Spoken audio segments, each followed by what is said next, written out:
परमेश्वर की हजूरी में अपने आप को हम समर्पण करें और जैसे हम परमेश्वर की आराधना करते हैं आत्मा और सच्चाई से परमेश्वर की आराधना करें। मिलकर हम गीत गाएं, सारी सृष्टि करें मिलकर जिसकी महिमा सृष्टिकर्ता की हो विजय।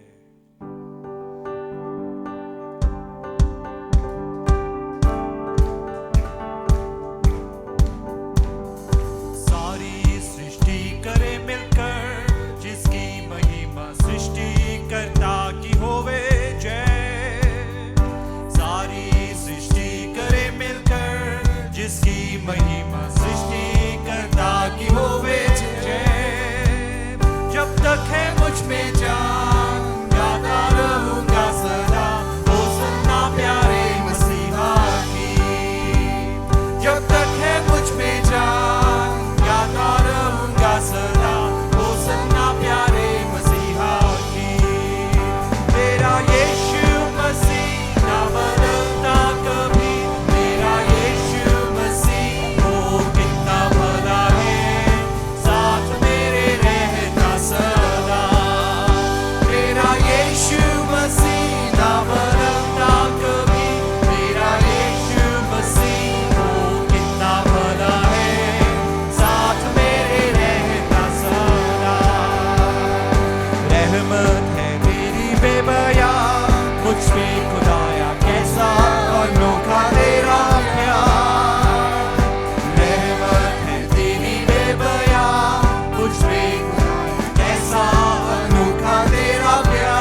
हर समय एक साथ रहने वाला परमेश्वर, उस परमेश्वर के ऊपर हम अपना भरोसा कर सकते हैं।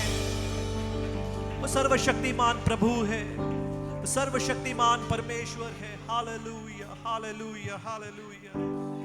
अपने आप को उस परमेश्वर के हुजूर में हम समर्पण करें। उनकी इच्छाएं हमारी जिंदगी में पूरी होने पाए। प्रभु आपकी इच्छा, आपकी इच्छा। हालेलुया।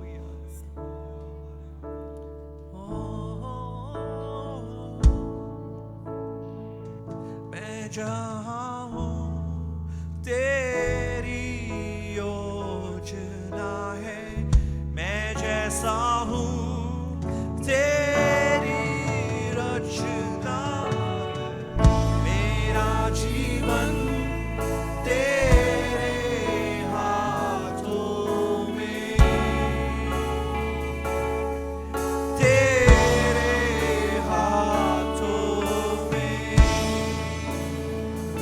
मैं जहाँ हूँ तेरी योजना, मैं जहाँ हूँ तेरी योजना है, मैं जैसा हूँ तेरी रचना, मेरा जीवन तेरे हाथों में, तेरे हाथों में।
सदा।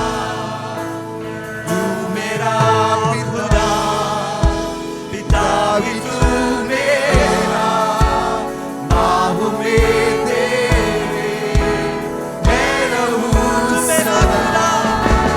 तू मेरा खुदा, पिता भी तू मेरा, बाहों में तेरे मैं रहूं सदा। तू मेरा खुदा, पिता भी तू मेरा, बाहों में तेरे मैं रहूं सदा।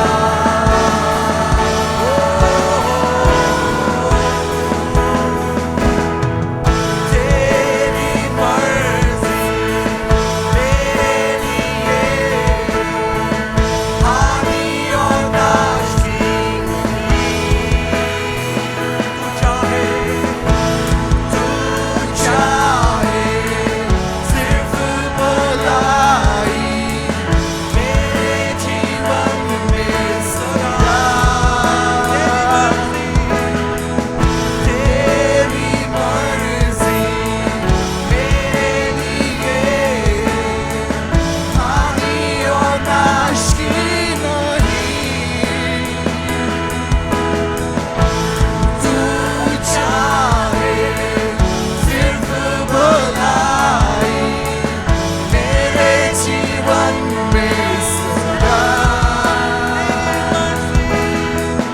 तेरी मर्जी मेरे लिए हानि और नाश की नहीं। तू चाहे सिर्फ भलाई मेरे जीवन में सदा।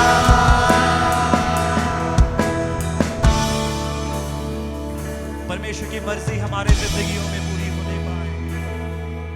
परमेश्वर हमारे भलाई के लिए सब बातें उत्पन्न करे। वचन में लिखा है, जो परमेश्वर से प्रेम रखते हैं उनके लिए जो कार्य परमेश्वर करता है, ना किसी आंखों ने देखा है, ना किसी कानों ने सुना है, ना किसी के हृदय में स्पर्श हुआ है। जो परमेश्वर इंतजाम करते हैं, जिसे परमेश्वर प्रेम रखते हैं। ओ तू भला पिता, तू भला पिता, तेरे जैसा कोई और है नहीं। यीशुआ, समर्पण के साथ प्रार्थना करें। तू मेरा खुदा, पिता भी तू मेरा, बाहों में तेरे मैं रहूं सदा। तू मेरा खुदा, पिता भी तू मेरा, बाहों में तेरे मैं रहूं सदा। तू मेरा खुदा, तू मेरा खुदा, पिता भी तू मेरा, बाहों में तेरे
मेरा पिता, तू मेरा खुदा, तेरे जैसा कोई और है नहीं। यीशुआ, यीशु।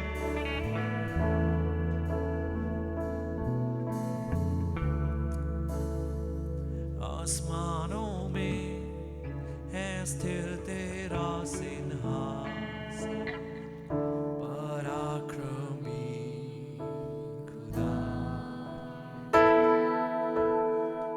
महिमा से अब फैले तेरा शासन, कदमों में सारा जहां। आसमानों में है सिर्फ तेरा सिंहासन, पराक्रमी खुदा। महिमा से अब फैले तेरा शासन, कदमों में सारा जहां। सजदे में हर इंसान,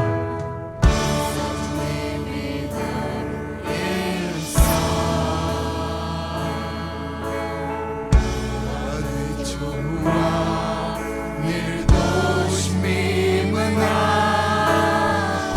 तेरा है सारा अधिकार। तू राज करे, तू राज करे, तू राज करे सारी दुनिया में।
घुटना टिकेगा, हर जुबान ये मानेगी कि यीशु ही खुदा, यीशु ही खुदा, यीशु ही खुदा है।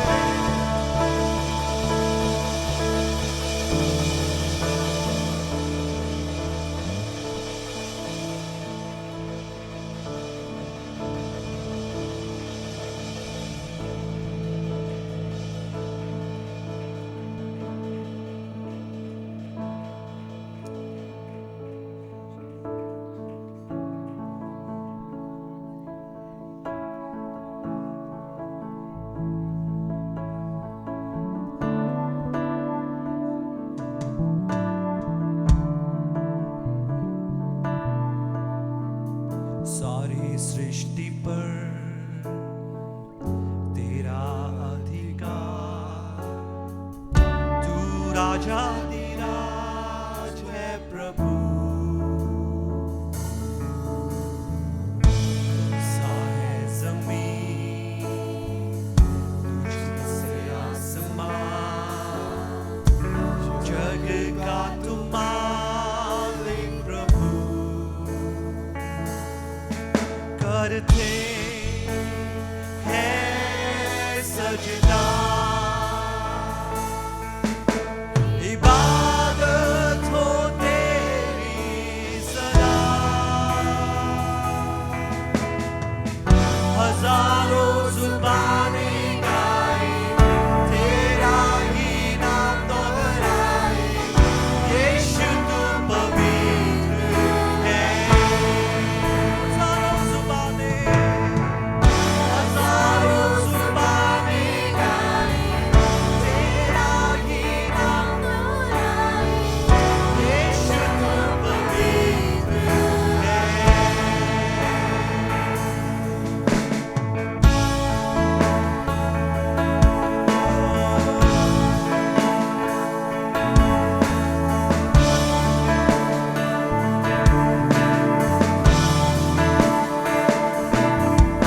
ऊंच नीच का आगोनी वजूद तेरे राज में हर किसी का है स्वागत यहाँ तेरे राज में तेरी रहमत में तू लेता है सबको करीब हजारों जुबानें गाए तेरा ही नाम दोहराए यीशु तू पवित्र है हजारों जुबानें गाए तेरा ही नाम दोहराए यीशु तू पवित्र है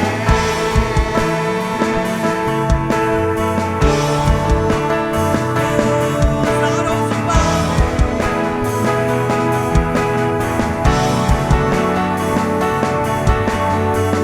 शाहों का शाह है तू खुदा शाहों का शाह है तू खुदा तेरा ना कोई मुकाबला तेरा ही तख्त रहे सबसे ऊंचा शाहों का शाह है तू खुदा तेरा ना कोई मुकाबला तेरा ही तख्त रहे सबसे ऊंचा शाहों का शाह है तू खुदा तेरा ना कोई मुकाबला तेरा ही तख्त रहे सबसे ऊंचा शाहों का शाह है तू खुदा तेरा ना कोई मुकाबला तेरा ही तख्त रहे सबसे ऊंचा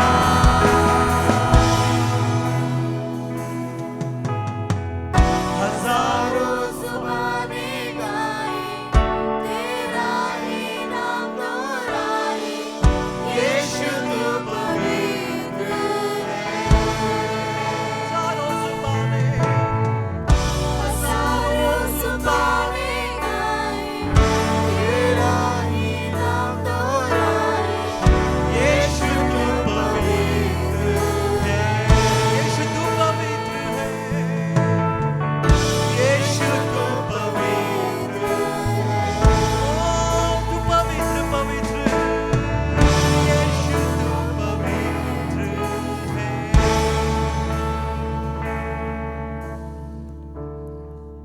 पवित्र लोगों के बीच में प्रभु आपने हमें भी शामिल किया हमारी कोई खूबी हमारी कोई लियाकत नहीं है प्रभु कि आपके नाम को भी हमारे जुबान पे हम ले सकें आप पवित्र परमेश्वर है पवित्रता में आप वास करते हैं परंतु आपका रहम प्रभु आपकी करुणा हमारे ऊपर बहुत आयत से है प्रभु जिसके कारण प्रभु आपसे अनजान लोग आपके बैरी जो आपसे कितने दूर थे प्रभु आपने हमें अपने करीब बुलाया प्रभु अपना संतान बनाया, अपना निज प्रजा प्रभु आपने हमें बनाया प्रभु, और अनंत काल की जिंदगी हमें दी प्रभु, बहुत आयत की जिंदगी आपने हमें दी। इन सब उपकारों को जब हम याद करते हैं, हम भजनकार के साथ कहते हैं, हे मेरे मन यहोवा को धन्य कहे, उसके उपकार को ना भूल। हजारों जुबानों के साथ प्रभु हमारी जुबान भी मिलकर इस बात की घोषणा करते हैं कि प्रभु केवल आप ही प्रभु है, केवल आप ही खुदा है, आप ही हमारे पिता है प्रभु, आप ही सर्वशक्तिमान प्रभु है। ना केवल हमारे जुबानों के द्वारा प्रभु, परंतु हमारी जिंदगियों के द्वारा भी इस बात की घोषणा हम कर सके प्रभु कि हमारा प्रभु परमेश्वर जिंदा है, हमारा प्रभु परमेश्वर जीवित है और आज भी हमारे जिंदगियों में कार्य करते हैं प्रभु। वो बहुतायत की जिंदगी प्रभु जी हमारे जिंदगियों की गवाही बन पाए, लोग हमें देख पाए और कह सके कि हम उस बहुतायत की जिंदगी के वारिस हैं प्रभु। हमारे जिंदगी को आप इस्तेमाल करें आपके राज्य की बढ़ोतरी के लिए। आगे के समय जब हम आपके चरणों में बैठते हैं, आपके वचन को सुनते हैं, प्रार्थना करते हैं, आप हमसे बातचीत करें। आदर महिमा केवल आपको देते हुए ये प्रार्थना हमारे उद्धारकर्ता प्रभु यीशु मसीह के नाम में हम मांगते हैं। कृपया सब बैठें। कि मैं परमेश्वर को धन्यवाद देता हूँ ये समय जो परमेश्वर ने दी है कि हम परमेश्वर की हजूरी में एकत्रित हुए हैं। परमेश्वर की आराधना अभी तक हम कर रहे थे गीतों के द्वारा। परमेश्वर ने ये मौका हमें दिया कि वचन का भी हम मनन करें, वचन को भी हम सीखें, क्योंकि वचन ही है जो हमें ताकत देता है, वचन ही है जो हमारी भूख को मिटाता है और वचन ही है जिसके द्वारा हम तंदुरुस्त होते हैं। अक्सर मुझे हिंदी सर्विस में बात करने की मौका नहीं मिलता है, क्योंकि इंग्लिश सर्विस यदि आपको पता है हमारे चर्च में 9:30 बजे से लेकर 11 बजे तक इंग्लिश की सर्विस भी होती है और उसमें हम सिस्टमैटिक वचन की मुनादी करते हैं। लगभग 40 से 50 मिनट तक सिर्फ वचन से ही हम बात करते हैं। यदि आप सिस्टमैटिक स्टडी करना चाहते हैं, इंग्लिश से आप सुपरिचित हैं, तो आप ज़रूर उस सभा में भी आ सकते हैं। यदि कोई अपने आप को आइल्स में जाने की ज़रूरत नहीं है, कोचिंग सेंटर्स में आप you can come for the English service, तो वहाँ से अपने इंग्लिश को भी हम थोड़े से ट्रेन कर सकते हैं अपने आप को। प्रचार में जाने से पहले एक सवाल मैं पूछना चाहता हूँ। कल्पना कीजिए मेरे साथ, आपके ज़िंदगी में सबसे शक्तिशाली बात क्या है? What is the most powerful thing that you have, that you carry? सबसे शक्तिशाली चीज़ कोई मुझे बता सकते हैं?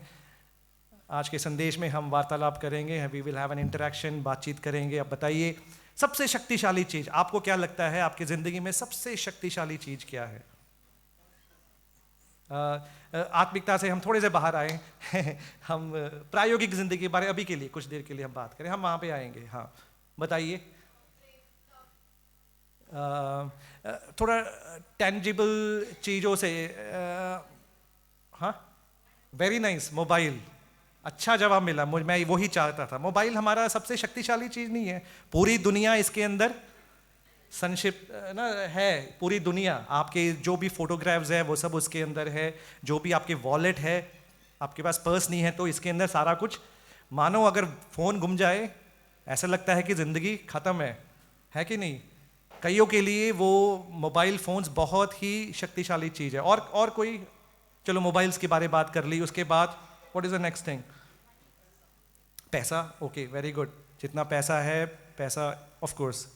कुछ मटेरियलिस्टिक थिंग, गाड़ी, हाँ बहुत पावरफुल है, बहुत अच्छी बात, क्योंकि गाड़ी इतनी पावरफुल है, कि आपको एक जगह से दूसरी जगह आपको लेके चले जाते हैं कि ना। बहुत पावरफुल मशीन, अगर आप उसके इंजन को देखें, बहुत वेरी पावरफुल इंजन, एक जगह से दूसरी जगह जा सकते हैं। कुछ और जैसे आपने कहा, कई लोगों ने कहा कि पैसा है, कई लोग उनके अनुसार हमारा जो प्रभाव है, लेस टेंजिबल थिंग, बहुत कम स्पर्शिक बातें, जैसे कि हमारा प्रभाव, जहाँ पे हम नौकरी करते हैं वहाँ पे हमारा जो नाम है, ये बहुत बहुत पावरफुल चीज़ है कि ना, मैं इस जगह पे काम करता हूँ, मैं इतना शक्तिशाली हूँ। हम कई बार बहुत बोस्ट करते हैं कि नहीं, ऐसे कई चीज़ें हैं।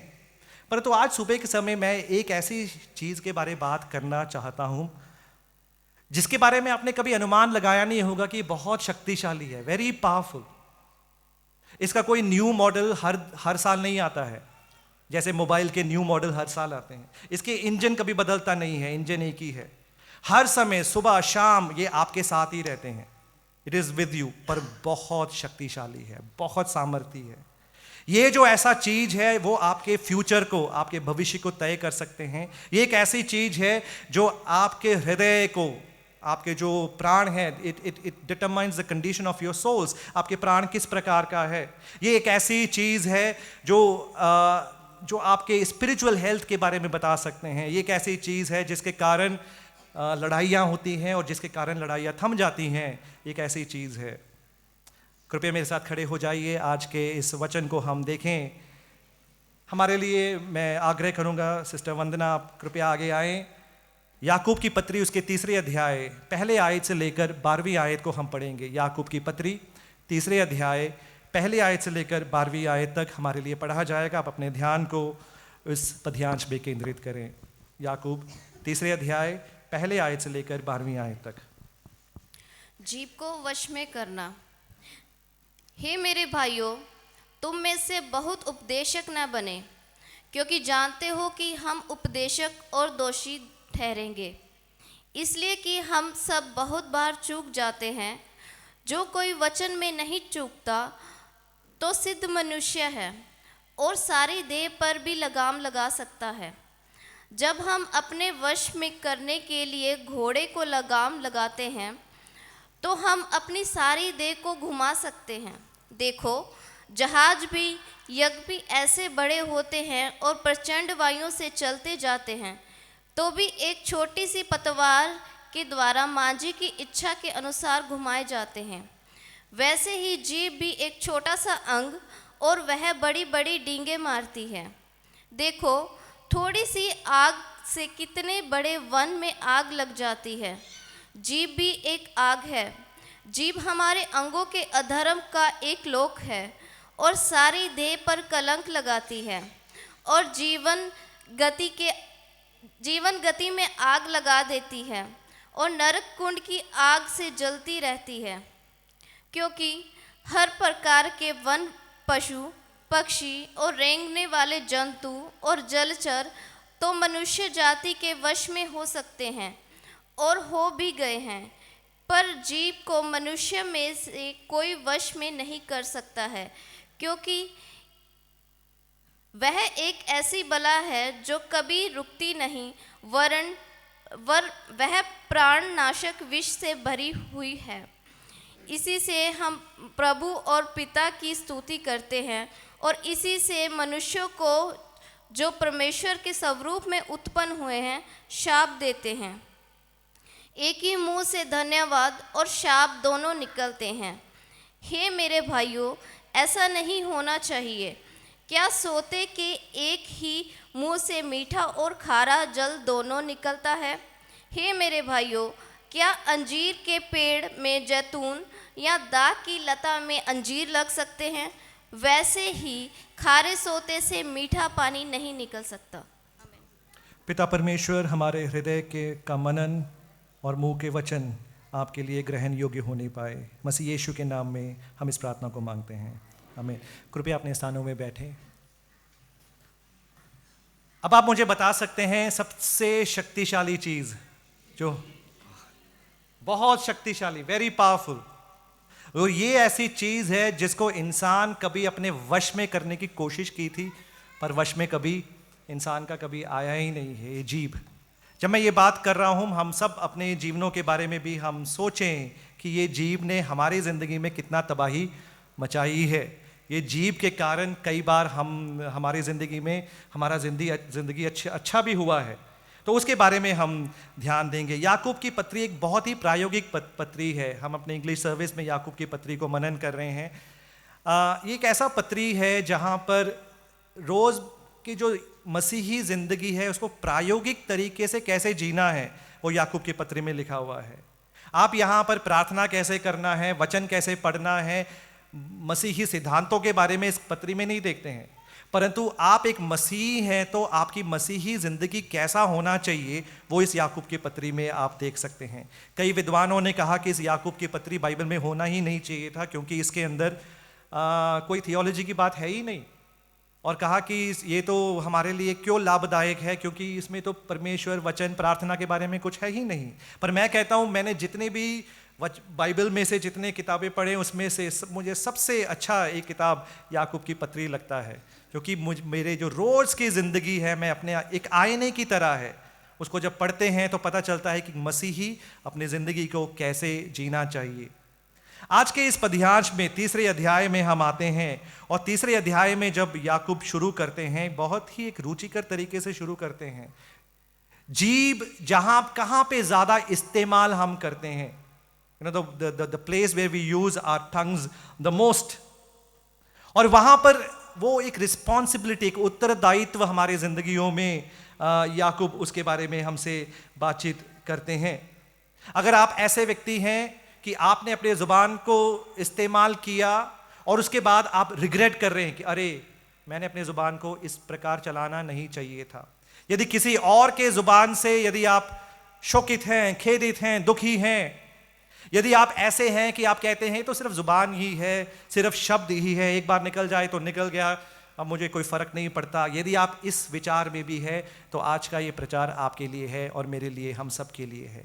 तो मेरे साथ ध्यान से सुनिए, याकूब जुबान के बारे में, जीभ के बारे में हमसे क्या कहना चाहता है। जब मैंने इस पद्यांश को जब शुरू की, जब मैंने पढ़ा, उसके पहले आए जब पढ़ते मुझे ऐसा लगा कि कोई मेरे चेहरे पे एक ठंडा पानी, bucket full of cold water मेरे चेहरे में स्प्लैश किया है। क्यों? क्योंकि उसके पहले आयत में लिखा है, तुम में से कोई शिक्षक बनने के लिए कामना भी मत करना। मैं एक शिक्षक प्रोफेशन पिछले 15 साल से ज्यादा एक टीचिंग प्रोफेशन में हूं, और जब मैंने ये पढ़ा, उसके पहली आयत को पढ़ा, मुझे लगा याकूब ऐसे शुरुआत ना करते आप, थोड़ा सा हमें, मुझे थोड़ा एंकरेज तो करते हैं। ये पद्यांश, ये चैप्टर पढ़ते मुझे थोड़ा एंकरेजमेंट तो मिलता। आते ही आपने शुरू क्या किया, तुम में से कोई टीचर मत बनना। None of you should even think of becoming a teacher, but if you are a teacher, punishment double है, punishment double है। तो मैंने जब ये पद्यांश को पढ़ा, मुझे बड़ा it's goosebumps आए। क्यों तुम में से कोई टीचर ना बने, तुम में से कोई शिक्षक ना बने। कोई उसके पहली आयत को पढ़े, पहली आयत, हे मेरे भाइयों, बहुत उपदेशक ना बने, शिक्षक ना बने, और भी दोषी ठहरेंगे। डबल पनिशमेंट होगा, डबल कंडमनेशन होगी। तुम में से बहुत सारे लोग उपदेशक ना बने। इसका मतलब ये नहीं कि उपदेश देना गलत बात है, पर इसका मतलब ये है कि क्योंकि हमारे जुबान से हम ज्यादा, उपदेशक अपने जुबान को ज्यादा चलाते हैं, ज्यादा इस्तेमाल करते हैं। The more use of tongue is with the teachers. तो कहने लगे कि अगर उपदेशक बनना तुम चाहे तो सोच समझकर तुम उपदेशक बने। ऐसा था कि यीशु मसीह के समय में जो उपदेशक होते थे वो बहुत ही एक रिस्पेक्टफुल एक प्रोफेशन था। टीचर्स, रबी लोग, बहुत रिस्पेक्टफुल प्रोफेशन होता था। हमारे आजकल के ज़माने के जो इन्फ्लुएंसर्स है, यूट्यूब के इन्फ्लुएंसर्स है ना, वो बहुत फेमस हो जाते हैं। उसी तरह उस ज़माने में टीचर्स बहुत फेमस थे, रिस्पेक्टफुल प्रोफेशन। लोग चाहते थे कि वो टीचर्स बने। ऐसा कहा जाता है कि यदि आपके माता पिता, आपके पेरेंट्स और आपके टीचर्स कहीं पकड़े गए हैं तो सबसे पहले आप अपने टीचर्स को रिहा करवाएं। You bail out your teachers first, क्योंकि बहुत रिस्पेक्टफुल एक प्रोफेशन है। तो लोग चाहते थे कि वो टीचर्स बने, एक ऐसे प्रोफेशन को वो चाहते थे, क्योंकि ऐसा एक प्रोफेशन में बहुत ज्यादा, जैसे मैंने कहा, बहुत रिस्पेक्ट, बहुत ऑनर, ये सब होता था। वही प्रॉब्लम, वहां की प्रॉब्लम वही है। याकूब कहते हैं कि ये जो प्रोफेशन के साथ एक खतरा भी है। खतरा ये है कि आप स्टेज को बहुत पसंद करते हैं परंतु लोगों को भूल जाते हैं जब आप टीचर्स बन जाते हैं। खतरा ये है कि आप अपनी आवाज को सुनना पसंद करते हैं। खतरा ये है कि मीटिंग के बाद जब लोग बोले, पादरी साहब आज का जो प्रचार था, क्या आपने प्रचार किया, ये सुनना आप पसंद करते हैं, बजाय कि आप बोले कि यीशु मसीह का धन्यवाद हो, परमेश्वर का धन्यवाद हो, महिमा परमेश्वर को चली जाए। ये एक ऐसा प्रोफेशन है कि हम ना चाहते हुए भी हम कई बार घमंड हमारे अंदर आ जाते हैं। इसलिए याकूब कहता है, यदि तुम में से शिक्षक, उपदेशक बनने की आकांक्षा रखते हैं तो सावधान रहें। इफिसियों की पत्री 4 अध्याय 11वीं आयत। हम ऐसे एक जगह पे रहते हैं, ऐसे संसार में रहते हैं आजकल के समय में, लोग अपने आप को पास्टर्स, है ना, ये जो पास्टर्स है कि हम नाम के सामने पास्टर्स रख लेते हैं। तो मैं कई बार बोलता हूँ, जब मैं अपनी सेविकाई जब मैंने शुरू की थी, लोग मुझे पास्टर बुलाते थे, तो मैं कहता नहीं पास्टर, मैं पास्टर नहीं हूँ। तो कहते अरे जो भी मेरी सेविकाई में वो पास्टर है। तो मैंने कहा पास्टर वो होते हैं जो चरवाहा होता है, जिनके भेड़ होते हैं, जिनके शीप होते हैं। तो आप मुझे पास्टर ना, जब तक मेरे भेड़ नहीं है तो आप मुझे पास्टर क्यों बुलाएंगे? तो हम एक ऐसे पृष्ठभूमि में आते हैं जब सब लोग, स्पेशली पंजाब में, सब लोग अपने नाम के सामने पास्टर। तो मैं पूछता हूं आपके कितने भेड़ कितने हैं? कोई भी नहीं है। तो आप कैसे एक चरवाहा बन सकते हैं? इफिसियों की पत्री 4 अध्याय 11वीं आयत में लिखा है कि कुछ लोगों को प्रभु ने, पढ़े 4 अध्याय की 11वीं आयत। हाँ हाँ, सुसमाचार सुनाने वाले नियुक्त करके, रखवाले उपदेशक, इंग्लिश में है पास्टर टीचर। ये एक प्रोफेशन है, पास्टर टीचर। बोलने का मतलब है यदि आप पास्टर है तो आप एक टीचर भी होना चाहिए। आप एक पासवान है तो आप एक उपदेशक भी होना चाहिए। आपको उपदेश भी देना है। सिर्फ रखवाली करना ही काफी नहीं है, परंतु आपको खिलाना भी है, उनकी तंदुरुस्ती भी देखना है। तो हम कई सारे पास्टर्स को देखते हैं जो सिर्फ खिलाते, मतलब रखवाली करते हैं पर खिलाते नहीं हैं, वचन की मुनादी होती नहीं है। इसलिए याकूब कहता है यदि आप में से कोई उपदेशक बनना चाहे तो सतर्क रहें, सतर्क रहें, सावधान रहें। अपने नाम के सामने बहुत इजी है, जैसे मैंने कहा प्लेटफॉर्म, स्टेज बहुत इजी है। आजकल के यदि आप यूट्यूब में मैसेजेस सुने, मुझे लगता है कि बहुत मोटिवेशनल प्रीचिंग्स होती है, मोटिवेशनल, आप ऐसे करें ऐसे करें ऐसे करें, पर वचन के अभाव के कारण क्या है? लोग, बाइबल में क्या लिखा है? वचन के अभाव के कारण लोग नाश हो रहे हैं, लोग नाश हो रहे हैं। हम प्रचार करते पर वचन है नहीं तो लोग नाश हो रहे हैं, नाश की ओर लोग जा रहे हैं। ये एक ऐसा प्रोफेशन है, मैं शुरुआत में वही जुबान, ये एक ऐसी प्रोफेशन है जहां पे हम खड़े होकर हम बोलते हैं प्रभु इसकी तो योग्य मैं हूं ही नहीं, आपके वचन को लेने की तो मैं योग्य हूं ही नहीं। देखो खतरा इसमें है, यदि मैं बोलूं कि मेरा विचार ये है, अपने विचार के बारे में बात करूं तो जजमेंट थोड़ा सा कम है। पर यदि मैं स्टेज में खड़े होकर मैं बोलूं यहोवा यों कहते हैं, परमेश्वर यों कहते हैं, वचन में यों लिखा हुआ है, और मैं पढ़ाई ना करूं, मैं इस वचन को मनन ना करूं, पूरे हफ्ते में बहुत व्यस्त रहूं और वचन का कोई मुनादी ना करूं, तो मैं अनंत काल के साथ खिलवाड़ कर रहा हूं, लोगों की जिंदगियों के साथ मैं खिलवाड़। इसलिए याकूब बहुत गंभीर तौर से कहते हैं यदि कोई उपदेशक बनना चाहे सतर्क रहें। यदि मैं अपने वचन को मरोड़ूं, if I twist my words, ताकि मेरे बातें जो मैं चाहता हूं वो लोग सुने, जैसे मैं चाहता हूं लोग उस तरह चले, तो मैं परमेश्वर के सामने मैं एक अकाउंटेबल रहूंगा कि मैंने लोगों के अनंत काल की जिंदगी के साथ मैंने खिलवाड़ किया है। इसलिए याकूब कहते हैं यदि कोई उपदेशक बनना चाहे वो सतर्क रहें, वचन को गंभीरता से सीखें, वचन को गंभीरता से सिखाएं, ताकि लोगों की जिंदगी बदल जाए, लोग परमेश्वर के साथ घनिष्ठ रिश्ते को वो अपना सके। जब मैं इस बात को कह रहा हूं, आप में से कई लोग कितने खुश होंगे ना, पास्टर अपने बारे में ही है ना, अपने ऊपर ही दोष। याकूब एक अच्छा पास्टर है। याकूब वहां पे समाप्त नहीं करते हैं, पहले आयत में समाप्त नहीं करते हैं, है ना। अभी आप में से कई लोगों ने ताली बजाई होगी, मन ही मन, है ना, पास्टर्स, या आपको भी सुनना चाहिए क्योंकि आप बहुत लोगों को सुनाते हैं, अभी आपको भी सुनना चाहिए कि नहीं। दूसरी आयत में हम जाए, दूसरी आयत, उसकी दूसरी आयत,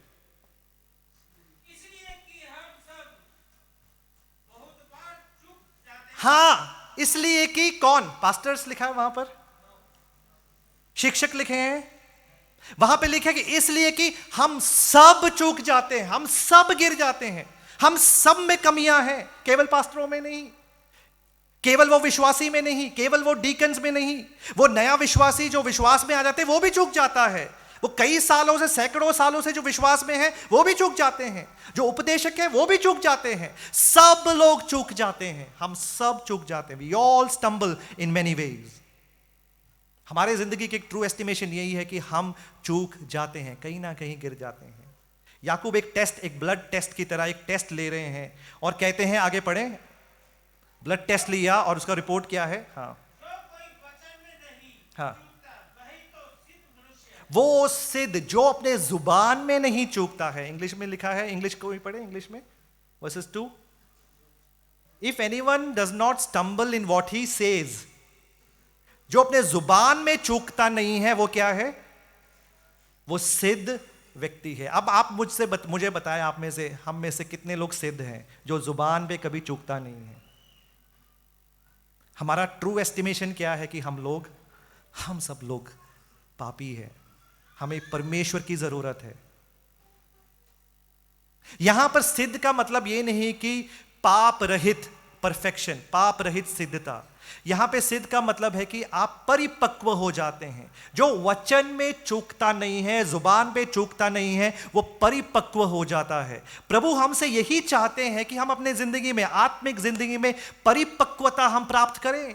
अभी भी हम कितने सालों से दूध पिए बच्चों की तरह दूध ही ना पिए। पौलुस कहते हैं कि नहीं, अभी मांस खाने का समय आ गया है, हम परिपक्व होने का समय आ गया है। परंतु हम परिपक्व इसलिए नहीं होते हैं, हम जुबान पे कई बार हम चूक जाते हैं, हमारे जुबान से कई बार लड़खड़ा जाते हैं।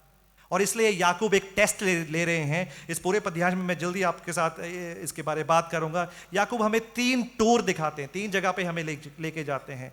सबसे पहली जगह वो हमें एक तबेले में लेके जाते हैं, एक हॉर्स स्टेबल। दूसरी जगह एक शिपयार्ड में लेके जाते हैं, जहां पे जहाजों का जो बंदरगाह है वहां पे लेके जाते हैं। तीसरी वो एक जंगल में हमें लेके जाते हैं। और हर स्टॉप में, हर पिकनिक में, हर स्टॉप में वो कहना चाहते हैं कि जुबान कितना शक्तिशाली है।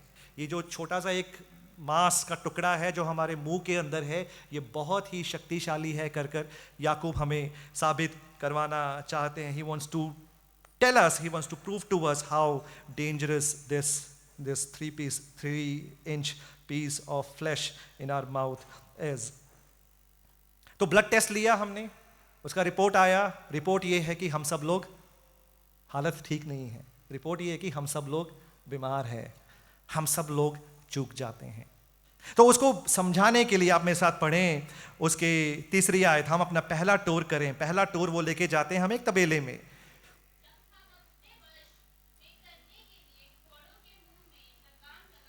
घोड़ों के में कहते तबेले में जाएं, हम चलते हैं वहां पर स्टेबल में। वहां पे एक बहुत बड़ा एक घोड़ा, एक बहुत बड़ा एक जानवर है, मैसिव पावरफुल हॉर्स। मैंने देखा है, मैंने उसका कैसे कितना छोटा सा एक लगाम होता है उसके मुंह के अंदर डाल देते हैं। और ये जो ओनर होता है, मालिक होता है, बड़ा छोटा दिखता है उस पावरफुल घोड़े के सामने, बहुत छोटा दिखता है। तो वो ओनर क्या करता है, वो जो उसको क्या बोलते हैं, लगाम, उस लगाम को उसके मुंह पे जब डाल देता है, उसके बाद कंट्रोल किसका है? उस ओनर का कंट्रोल है। घोड़ा अपने मन मर्जी कहीं पे भी जा सकता था लगाम लगाने से पहले, परंतु लगाम लगाने के बाद घोड़ा अपने मालिक को अपने दिशा की ओर ले जाते हैं, दिशा की ओर जहां पे उसको जाना चाहिए। तो याकूब कहते हैं वहां पे देखिए एक छोटा सा लगाम, इतने बड़े घोड़े के मुंह पे छोटा सा लगाम लगा दी और घोड़ा कंट्रोल में है। दूसरा लेके जाते हैं, जाइए हम एक बंदरगाह में, let's go to a shipyard. उस बंदरगाह के बारे में चौथी आयत को पढ़ें। हाँ, एक बहुत बड़ा जहाज प्रचंड वायु के साथ चलाए चलते हैं, पर आगे छोटी सी पतवार, उस जहाज के नीचे एक छोटी सी पतवार होती है, वो पूरे जहाज को, इतना मैसिव, इतना बड़ा एक जहाज, पर छोटी सी पतवार उस जहाज को कंट्रोल करते हैं। ये दोनों टूर लेके जाने के बाद, दोनों जगह पे हमारा टूरिंग करने के बाद याकूब फिर कहते हैं, आगे पढ़े।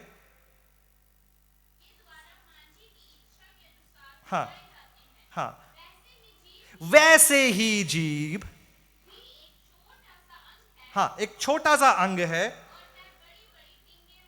वो बड़ी बड़ी डींगे मारता है, छोटा सा अंग है पर बड़ी बड़ी डींगे। तो ये तीनों जो एग्जाम्पल्स दिए हैं, आप एक घोड़े के मुंह में लगाम और एक पतवार, जहाँ पे बंदरगाह में पतवार, और एक जीभ जुबान, इन तीनों का कॉमनैलिटी क्या है, सिमिलैरिटी क्या है? कोई मुझे बता सकते हैं इन तीनों में कॉमनैलिटी क्या है? हाँ? आदमी के बस में, भाई जुबान तो बस में नहीं है। हाँ, वेरी नाइस। छोटी सी चीज है, small thing, little thing that determines the destination.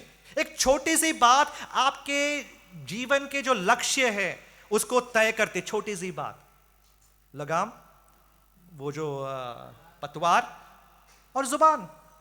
कई बार हम कहते हैं तो जुबान की बात है, छोटी सी बात है, शब्द निकाल दिया तो निकाल दिया।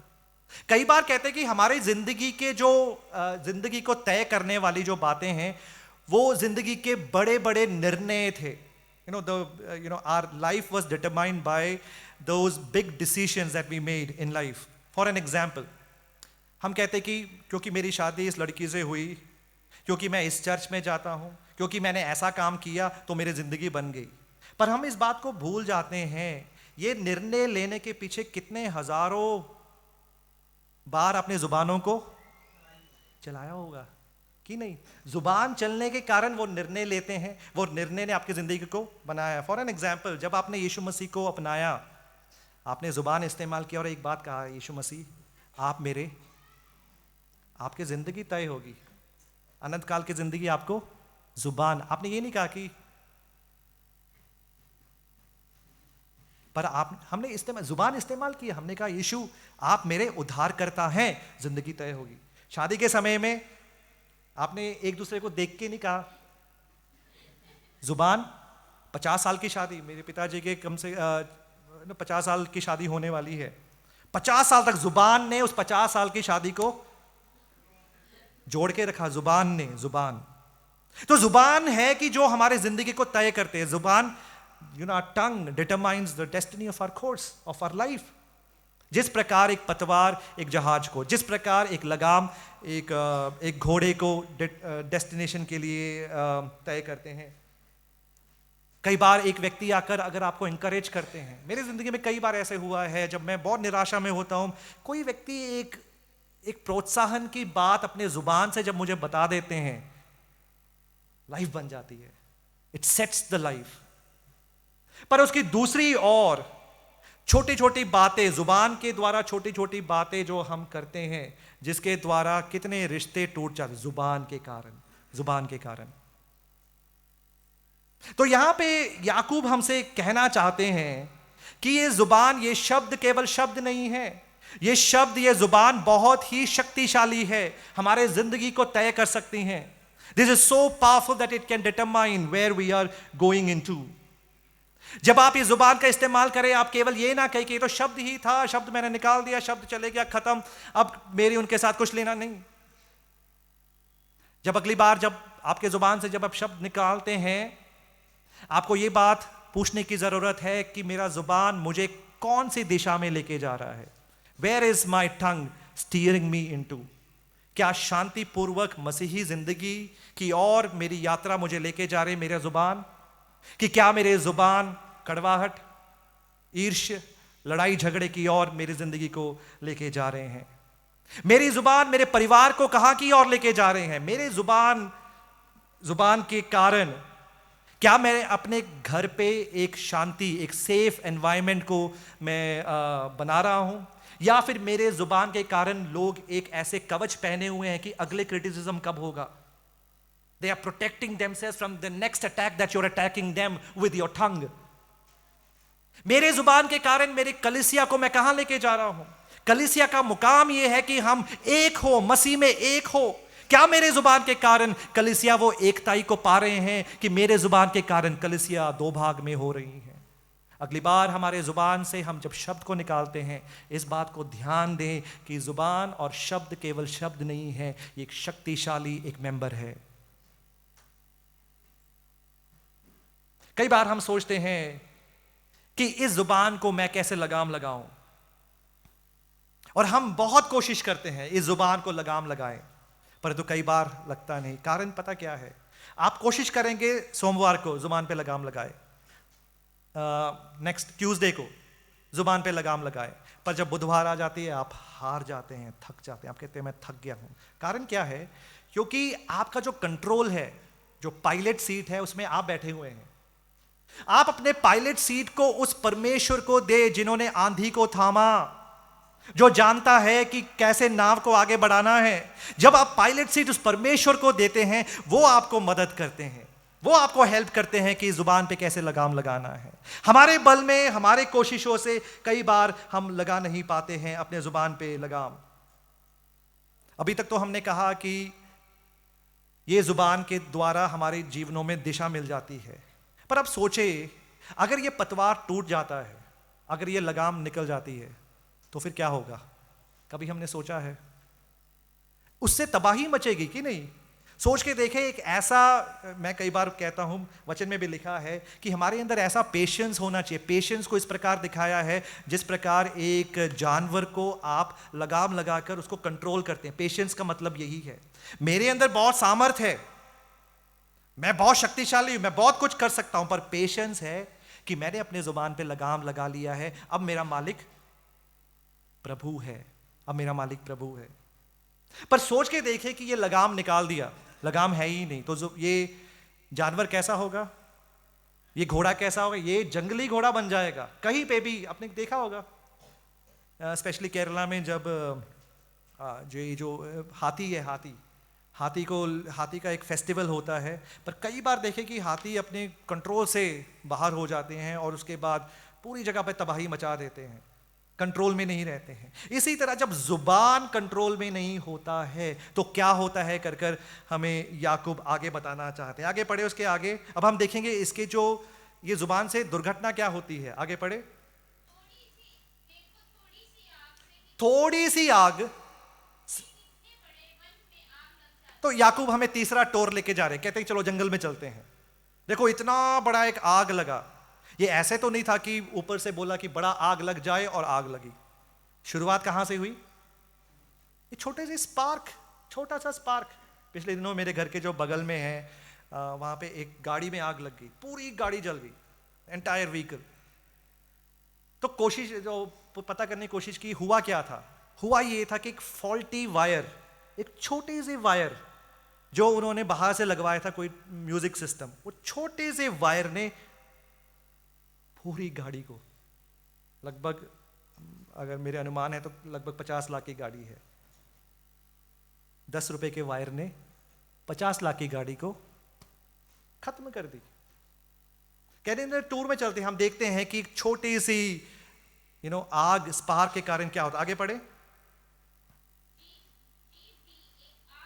जीभ भी एक आग है।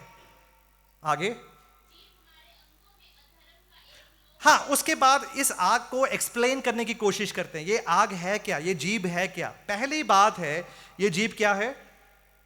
आगे नहीं, उससे पहले एक लोक है, मतलब अधर्म का दुनिया, world of unrighteousness. This is a world, एक दुनिया है जीभ। सब सोच के देखो, सही नहीं कह रहे हैं? जीभ एक दुनिया नहीं है, ये दुनिया है, क्योंकि यहां से तो है ना कई सारी बातें, गॉसिप, यहीं से तो ईर्ष्या की बातें, यहां से तो लड़ाई की बातें। एक ऐसी दुनिया है, अधर्म की दुनिया, अधर्म की बातें यहां से निकलती है। This is a world of unrighteousness, this is the demonstration of the fallen world.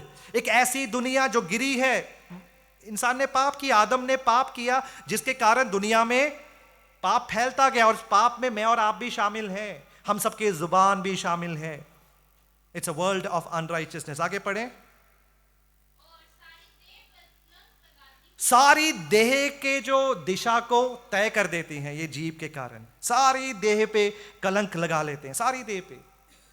एक बार जुबान इस्तेमाल करने के कारण कितने लोगों ने अपने नाम को गवाया है, black in their reputation, the name was spoiled. कितने रिश्ते टूट गए हैं जुबान के कारण। पूरी देह को कलंक ये जुबान लगाता है। आगे पढ़ें, तीसरी बात, हाँ, इसका सोर्स कौन है? सोर्स क्या है? नरक, नरक कुंड। बोलने का मतलब है इसके सोर्स है शैतान।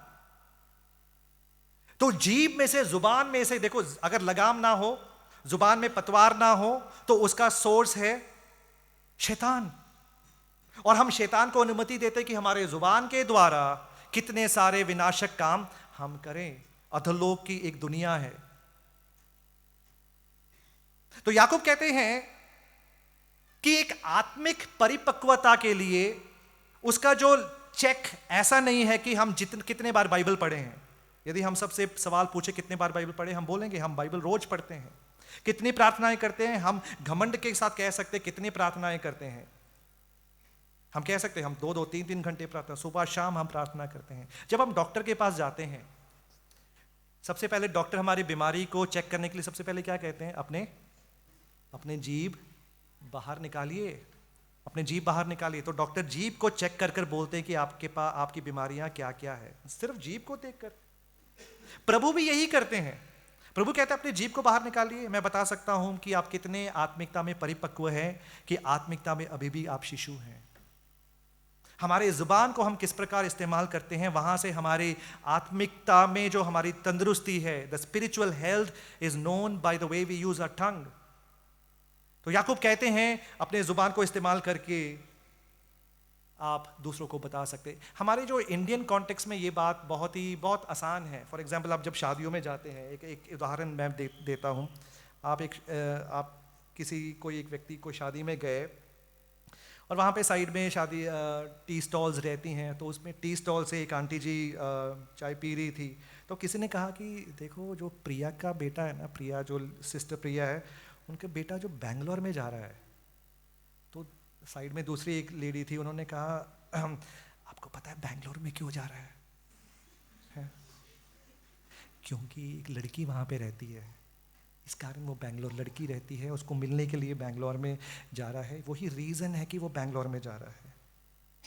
थोड़ी सी चिंगारी फैलती गई और आगे ये गॉसिप, अगले जो काउंटर में खड़े थे, तुम उन्होंने प्रिया के बारे में बोला, प्रिया के जो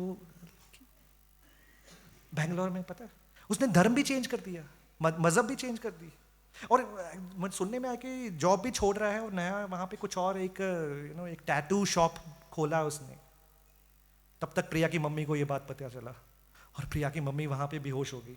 और लोग वहाँ पे, अच्छा बेहोश पता क्यों हुआ? क्योंकि ये लड़का लड़की के चक्कर में बहुत, वास्तविकता क्या था, उसको जॉब का उसका ट्रांसफर हुआ था और उसको वहाँ से बैंगलोर, यही वास्तविकता है। ना कोई लड़की का चक्कर है, ना कोई टैटू शॉप है, ना मजहब की कोई बात है, बैंगलोर जा रहा है, उसको जॉब मिली है वहाँ पे। जुबान से हम यही काम करते हैं। जुबान, हमारे जीभ, कितने तबाही, क्योंकि जुबान पे यदि लगाम ना हो तो कितनी तबाही हो जाती है। हम अधोलोक के एजेंट्स बन जाते हैं। ये मैं नहीं कह रहा हूँ, वचन में लिखा हुआ है। इसलिए याकूब प्रायोगिक बातें कहकर कहते हैं कि जुबान में लगाम लगाना बहुत ही, क्योंकि ये जुबान के कारण मेरी जिंदगी, आपके भविष्य, मेरी भविष्य ये तय हो जाती है। भविष्य हमारे तय हो जाते हैं। इसका मतलब है अगली बार जब मैं अपने जुबान को इस्तेमाल करूं तो मैं अपने जुबान के सामने मैं एक गार्ड, इसलिए तो मैंने पिछली बार भी जब मैंने कहा था, अच्छा है कि ये जो टंग है इसके बाहर 2 गार्ड्स है। एक तो आप, है ना, क्या गार्ड है? एक तो आपके दांत और आपके लिप्स, ताकि डबल कॉशियस रहे। कोशिश कर सकते हैं कि नहीं, ऐसा जल्दी तो नहीं मुंह ऐसे शब्द आ जाते, कर सकते हैं हम, है कि नहीं? इसलिए प्रभु ने कितने केयरफुली डिजाइन किया हुआ है कि 2 गार्ड के पीछे ये जुबान को रखा है, ताकि जब आप जुबान इस्तेमाल करें सोच के ये जुबान को इस्तेमाल करें। हम अपने जुबानों के फायर मार्शल्स बने, fire marshals in the sense जो फायर सिक्योरिटी बने जुबानों के। अगली बार जब आप सोशल मीडिया में कुछ ऐसे न्यूज़ इंफॉर्मेशन देखते हैं तो आपको लगता है कि मैं भी थोड़ा इसमें शामिल हो जाऊं, है ना, वायरल न्यूज़ मेरी भी हो जाए, मैं भी शामिल हो जाऊं। केयरलेस कमेंट्स जब मैं और आप करते हैं, जब आप लिखते हैं, हमारे जो ग्रुप चैट्स में, जब कोई ग्रुप चैट में एक, है ना, ग्रुप, हमारे जो ग्रुप होते हैं 3-4 लोगों की ग्रुप, वो सीक्रेट ग्रुप, तो किसी को पता नहीं, हम 3-4 लोगों को ही पता है। लोगों को हम जब क्रूज में चढ़ाते हैं अगली बार जब वो वैसे करें तो आप कहे कि मैं अपने जुबान से, अपने शब्दों से मैं किसी को ठेस नहीं पहुंचाऊंगा। क्या कोई ऐसे रिश्ते हैं जहां पे आपको जाकर माफी मांगने की जरूरत है? क्योंकि आपके जुबान के कारण, मेरे जुबान के कारण हमने कई रिश्ते तोड़े हैं, कई दोस्तियां तोड़ी है, कई विश्वासियों के साथ के जो सहभागिता हमने तोड़ा है ये जुबान के कारण। क्या कोई ऐसे रिश्ते हैं जहां पर जुबान के कारण हमने तोड़ा हो और हमें जाके उनसे माफी मांगने की जरूरत है? तो हम जाए और माफी मांगे। क्या हम ऐसे चिंगारी है जिसके द्वारा एक बहुत बड़ा आग लग सकता है?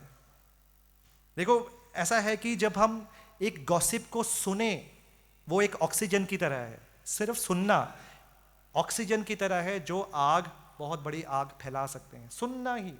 अगली बार कोई अगर आपको कोई गॉसिप के वर्ड्स बताएं तो आप उनको कह सकते हैं, अच्छा होगा, भला होगा कि हम उस व्यक्ति के बारे में हम बात ना करें। और ऐसा भी हो सकता है कि आप वहीं से चले जाएं, दूसरे व्यक्ति को वहां का वो जो एक इंडिकेशन मिल जाएगा कि देखो ये व्यक्ति पसंद नहीं करते हैं। सिंपल। हम अपने आप को अधोलोक के एजेंट होने से बचा देते हैं। हम परमेश्वर के कार्य हमारे जिंदगियों में हम करते हैं। आखिरी बात वो हमें लेके जाते हैं, कुछ चित्रीकरण हमें देना चाहते हैं और हम समाप्त करेंगे। वो कहते हैं कि हम कितने बड़े एक कॉन्ट्राडिक्टरी लाइफ जीते हैं, विरोधाभास की जिंदगी हम जीते हैं। पढ़ें उसके आगे, हमारी जिंदगी कैसे विरोधाभास की जिंदगी हम जीते हैं। आगे पढ़ें। क्योंकि हर प्रकार के हाँ, पशु पक्षी और रेंगने वाले जंतु और जलचर हाँ, मनुष्य जाति के बस में हो सकते हैं। हाँ, ये बहुत एक अच्छा स्टेटमेंट है, मुझे बहुत पसंद आया। हाँ, आगे पढ़े। हम हर प्रकार के चीजों को हम क्या करते हैं, अपने कंट्रोल में कर सकते हैं, परंतु आगे पढ़े। और हाँ, वो भी है, पर जीव को मनुष्य में से कोई बस में नहीं कर सकता। कोई वश में नहीं कर सकता। जुबान को, जीव को कोई अपने वश, हमने इतने बड़े बड़े चीजों को वश में कर लिया है, परंतु जुबान को कोई वश में नहीं कर सकता है। उसको एक्सप्लेन करने के लिए वो आगे बढ़ते हैं। आगे पढ़े उसके आगे वो कहते हैं कि हम किस तरह के एक विरोधाभास की जिंदगी जीते हैं।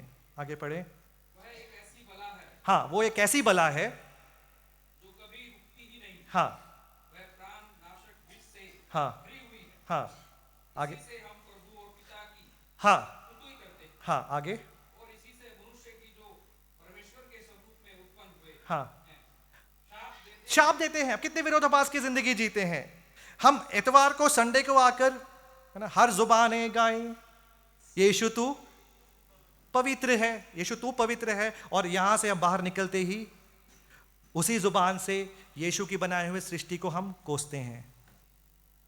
तो याकूब कहते हैं कितने विरोधाभास की जिंदगी हम जीते हैं। हमसे बड़े पाखंडी तो कोई और है ही नहीं। हम संडे को आकर यीशु की तारीफ करते हैं, मंडे टिल सैटरडे हमारी जिंदगियां हम कोसते रहते हैं। स्पेशली हम जिस कॉन्टेक्स्ट से हम आते हैं, पंजाब से जब हम आते हैं, हमारे शब्द में, पहले भी मैंने कहा है, हमारे शब्दों में वो बीप वर्ड्स वाले शब्द नहीं है तो वो शब्द नहीं है, वो सेंटेंस नहीं है कि नहीं। वो बीप वर्ड्स आते हैं ना, बीप। मैंने एग्जाम्पल लिया था एक बार, यदि आपको याद है, कि मैं एक चर्च में गया, एक चर्च के सामने मैं खड़ा था, तो मुझे बड़े सारे आवाजें आई, जोर जोर की आवाजें, बीप वर्ड्स वाले। तो मैंने कहा ये तो गलत जगह है, यहाँ पे ऐसे आवाज कैसे आ रही है, बहुत ऐसे। तो मुझे ये सब पसंद है देखना, और कौन है, कैसा है, एक सिक्स्थ सेंस है मेरे को कि देखने के लिए ये सब। तो मैं साइड में खड़ा हूँ, मैंने देखता हूँ कि कौन ये बात कह रहा है। तो मैंने पहले सोचा कि कोई गैर विश्वासी होंगे, मसीह को नहीं जानते होंगे, वो ऐसे ऐसे वर्ड्स यूज कर रहे हैं। कुछ देर बाद देखा वहाँ के बिशप साहब आ रहे हैं, बिशप साहब, उनके मुंह से ये बीप वर्ड्स। अभी कुछ देर पहले तो आपने प्रचार किया था, कुछ देर पहले तो आपने लोगों को आह्वान दिया था कि आइए स्तुति करें, और विरोधाभास की जिंदगी हम जीते हैं। हम सब, मैं भी इंक्लूडेड, हम सब जीते हैं। तो याकूब कहना चाहते हैं कि वो एक चित्रीकरण देकर हमें समझाने की कोशिश करते हैं कितना हिपोक्रिटिकल है, और ये नेचुरल नहीं है, ये बहुत अननेचुरल है। पढ़ें, आगे पढ़ें उसका चित्रिक। सबसे पहली बात कहां पे लेके जाते हैं, पढ़े। हाँ, क्या सोते, हाँ, हाँ, अननेचुरल है। एक ही मुंह से आपने एक दिन आप सोते में गए और देखा कि पानी बहुत मीठा है, शाम को गए तो पानी बड़ा खरा हुआ। ऐसे तो बहुत अननेचुरल है। नेचुरल है कि अगर मीठा है तो वो मिठास हर समय वो मिठास दें, परंतु अभी आपने देखा कि एक ही सोते से अभी मीठा था, कुछ देर बाद ये तो होगा ही नहीं, ये स्वाभाविक है ही नहीं, ये अस्वाभाविक है, फ्लैशली है, ये ऐसा हो ही नहीं सकता है। याकूब हमें ये बताना चाहते हैं परमेश्वर से जन्मे हुए लोग विरोधाभास की जिंदगी जी नहीं सकते हैं। अगर ऐसे जी रहे हैं तो हमें चेक करने की जरूरत है कि हमारी जिंदगी किस में हम बढ़ा रहे हैं। आगे पढ़े, दूसरा चित्रीकरण वो दे रहे हैं। हे मेरे भाइयों, अंजीर के पेड़ में जैतून, हाँ अंजीर के पेड़ में जैतून नेचुरल है। मैं फॉर एग्जांपल मैं हिमाचल में गया और देखा कि जो पेड़ है सेब के पेड़ है और मैं एक्सपेक्ट कर रहा हूं इस पेड़ में अंगूर लगे। सेब के पेड़ में क्या होगा? सेब ही होगा। अगर आप देखें कि सेब पेड़, वो जो पेड़ सेब है वहां पे अंगूर है, ये अननेचुरल है, ये ऐसे हो ही नहीं सकता है। तो एक विश्वासी जिसके जुबान से प्रभु की स्तुति होनी चाहिए, उसके जुबान से ऐसी ऐसी बातें निकले तो ये अननेचुरल है, ये नेचुरल है ही नहीं, स्वाभाविक है ही नहीं। तो इसलिए याकूब कहते हैं, और आखिरी एक दृष्टांत भी कहते हैं, आखिरी बात, हाँ दाख की लता में क्या अंजीर लग सकते हैं? वैसे ही खारे सोते से हाँ मीठा पानी नहीं निकल सकता है। तो एक विश्वासी से एक्सपेक्ट की जाती है कि उनके वोकैबुलरीज, उनके शब्द किस प्रकार के होने चाहिए। हम परमेश्वर ने, यीशु ने हमें इस जगत में नमक और ज्योति की तरह रखा हुआ है कि हम फ्लेवर दे दुनिया को। जहां जहां पे हम काम करते हैं वहां पे फ्लेवर दे, हमें देखकर लोग बताएं कि ये मसीह हैं, ये विश्वासी लोग हैं, ये बहुत अलग हैं, इनके जुबानों से ऐसे शब्द आते हैं। परंतु यदि हमारे जुबानों से ऐसे शब्द नहीं आ रहे हैं जो हमसे एक्सपेक्ट की जाती है, तो कुछ ना कुछ गड़बड़ी है, something that is wrong. Natural है ही नहीं है, अननेचुरल है। तो याकूब हमें याद दिलाना चाहते हैं, देखो प्रॉब्लम हमारे शब्दों में नहीं है, प्रॉब्लम हमारे वोकैबुलरी में नहीं है, प्रॉब्लम हमारे हृदयों में है। क्योंकि हृदय के बड़े होने जाने से, यानी कि हृदय से हमारे शब्द बाहर आते हैं। So the problem is in our heart, हमारे हृदय कहां पे अलाइंड है। जब हम इस बात को, इस प्रचार को मैं आगे नहीं बढ़ाना चाहता हूं, समाप्त करना चाहता हूं। याकूब के ये बोलने का मतलब ये नहीं है कि हम आखिर में ऐसे हो कि अब करें तो क्या करें। We are in desperate condition, if we want to do what can we do, क्या हम कर सकते हैं। ये सरमन के, ये प्रचार का पॉइंट ये नहीं है कि आपको ऐसा कहें कि आप और कोशिशें करें, और कोशिशें करें, कोशिश करें तो आप अपने जुबान को लगाम लगा सकते हैं। नहीं, सबसे पहला जो इस सरमन से मैं आपको ये कहना चाहता हूं कि आप इस बात को स्वीकार कर ले। जो टेस्ट हम सब ने टेस्ट लिया, और टेस्ट में ये लिखा गया था, जो अपने जुबान को लगाम लगा सकता है वो सिद्ध मनुष्य है। और हम सब ने टेस्ट लिया, और उस टेस्ट का रिजल्ट ये आया कि हम में से कोई सिद्ध नहीं है। इस बात को मान ले, अंगीकार कर ले, इस बात को समझ ले कि हम में से कोई सिद्ध नहीं है। पहली बात है कि अंगीकार करना, मानना कि Lord, I have many times I've faulted with my words. My words have hurt many people, and I've been hurt by many people's words. I've faulted, I've stumbled in many ways. और दूसरी बात जो हमें करना है कि अपना जो पतवार है उनको दे दे, let him control. पवित्र आत्मा आपको नियंत्रण करे, पवित्र आत्मा आपके जिंदगी को आगे चलाए।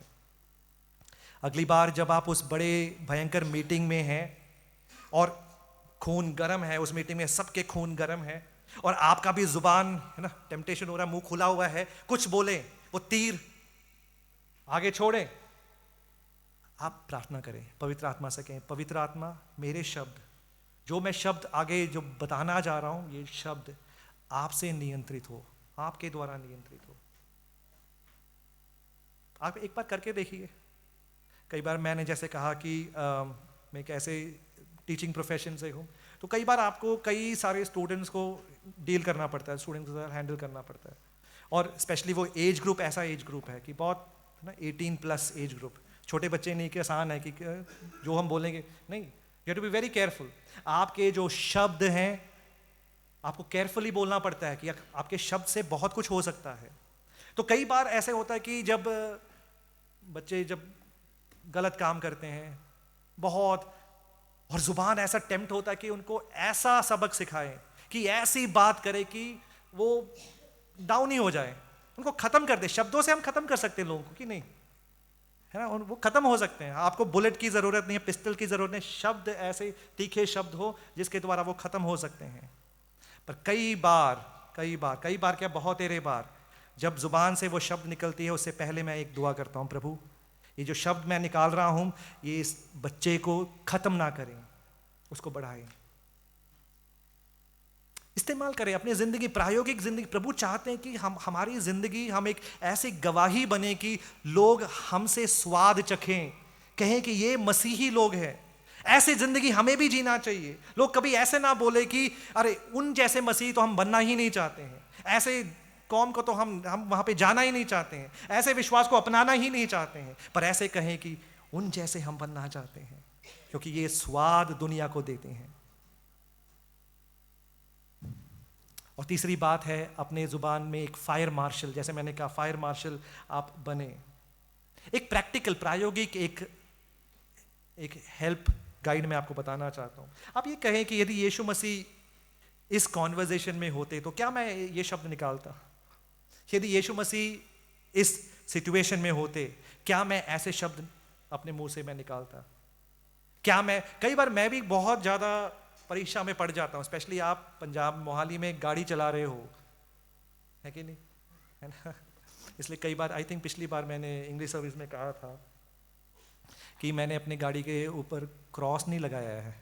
क्यों? समझ गए आप? क्यों? ताकि मैं खुलेआम लोगों को कुछ अपने पीस ऑफ माइंड दूं। नहीं, गालियां नहीं मैं देता हूं, पीस ऑफ माइंड दूं कि अगर वो देख ले कि अरे क्रॉस है तो अरे मैंने गलत नहीं, मैं मजाक कर रहा हूं। कंट्रोल करे, पेशेंस, प्रार्थना करे। प्रभु मन तो करता है कि मैं जुबान यूज कर उसको खत्म करूं, नहीं, पर मैं यहां पे दिखाऊं कि मैं आपका चेला हूं, आपका संतान हूं, आपका बच्चा हूं मैं। हमारे आत्मिक परमेश्वर चाहते कि हम रोज बरोज आत्मिकता में हम बढ़ते चले जाएं, रोज बरोज आत्मिकता में बढ़ते चले जाएं, ताकि उस मुकाम को हम पाए जिसके लिए परमेश्वर ने हमें संसार में रख छोड़ा है। यदि आप शिक्षक बनना चाहते हैं, उपदेशक बनना चाहते हैं, आप सतर्क रहें, वचन को सीखें, वचन के मुनादी करें और ये वचन दूसरों को बताएं, ताकि जो आप सीख रहे हैं आप समय स्पेंड करें, इस वचन में समय स्पेंड करें, दूसरों को सिखाएं और उसके बाद वो प्रोफेशन को आप अपनाएं। क्योंकि आप जो काम कर रहे हैं, शिक्षक, पासवान लोग, जो आप काम कर रहे हैं, आप बहुत सारे प्रोफेशन, किसी ने इस प्रकार कहा है कि this is the most rewarding profession in all of the earth. बहुत रिवॉर्डिंग प्रोफेशन है। क्यों? क्योंकि आप जिंदगियों को स्टीयर कर रहे हैं स्वर्ग राज्य के लिए। ऐसा कोई कुछ कर ही नहीं सकते हैं, पर आप जब इस प्रोफेशन को कर रहे हैं, सतर्क रहें। आइए हम परमेश्वर के सामने अपने जिंदगियों को जरा परख कर देखें। हम सब कुछ क्षण के लिए अपने जिंदगी को परखें। ये जो टेस्ट हमने लिया, हमारी जुबान, क्या हम ये इस बात को अंगीकार कर सकते हैं कि हम सब चूक जाते हैं, हम सब चूक गए हैं। We all have stumbled. माने प्रभु के सामने, माने। आपके शब्दों को आपके पड़ोस में बैठे हुए कोई नहीं सुनते हैं, परंतु आपके शब्दों को प्रभु सुनता है। अपने दिल खोलकर माने जहां पर हम चूक गए हैं। कहें, प्रभु कई बार हम चूक गए हैं, प्रभु कई बार हमारे जुबानों के कारण कई जगह पे हमने तबाही की है। प्रभु आज दोपहर के समय हम अपनी जिंदगियों को आपके हाथों में समर्पण कर रहे हैं। पवित्र आत्मा, आप हमारी नियंत्रण करें। आत्मा के फल हमारे जिंदगियों के द्वारा प्रभु उत्पन्न होने पाए। प्रेम, दया, सहनशीलता, अंडरस्टैंडिंग, पीस, लव, जॉय, प्रभु जी, ताकि हमारे जिंदगियों के द्वारा इस बात की गवाही हम दे सकें कि हमें चलाने वाला सर्वशक्तिमान परमेश्वर है। हम अपने बल के द्वारा प्रभु हम कुछ भी नहीं कर सकते हैं प्रभु। हम चाहे जितनी मर्जी कोशिशें करें, हमारे अकम्प्लिशमेंट्स, हमारे अचीवमेंट्स प्रभु जी वो वेस्ट की तरह है। परंतु जब हमें सामर्थ्य देने वाले परमेश्वर के द्वारा जब हम काम को करते हैं प्रभु, हम जयवंत से भी बढ़कर हैं प्रभु जी। आप चाहते हैं कि हम जयवंत की जिंदगी जिए। आप चाहते हैं कि हम ऐसी जिंदगी जिए जिसके द्वारा प्रभु उस सर्वशक्तिमान परमेश्वर के नाम की महिमा होने पाए। हमारी प्रार्थना है प्रभु, इस संसार में जब हम जीते हैं प्रभु, आपकी जरूरत बहुत आयत से हमारी जिंदगियों में है प्रभु। We need more of you in our lives, more of you lord. हर पल हर पहर में प्रभु जी आपकी जरूरत को हम चाहते हैं प्रभु। हमारी जिंदगी को आप इस्तेमाल करें। हमारे जुबानों के द्वारा कई सारे रूहे बचे प्रभु। हमारे जुबानों के द्वारा प्रभु जी कई लोगों के भविष्य तय हो जाए, अनंत काल की ओर वो यात्रा करें। हमारे जुबानों के द्वारा प्रभु अनंत काल की जिंदगी की ओर यात्रा करें। हमारे जुबानों के द्वारा प्रभु केवल आपकी महिमा होने पाए प्रभु। दूसरों को हम अपने जुबानों से ना कोसे। ये सब बातें आपके बल के द्वारा हम कर सकते हैं और हम सब अपनी जिंदगियों को आपके सामने समर्पण करते हैं। आप हमें इस्तेमाल करें। आदर महिमा केवल आपको देते हुए ये प्रार्थना हमारे उद्धारकर्ता प्रभु यीशु मसीह के नाम में हम मांगते हैं।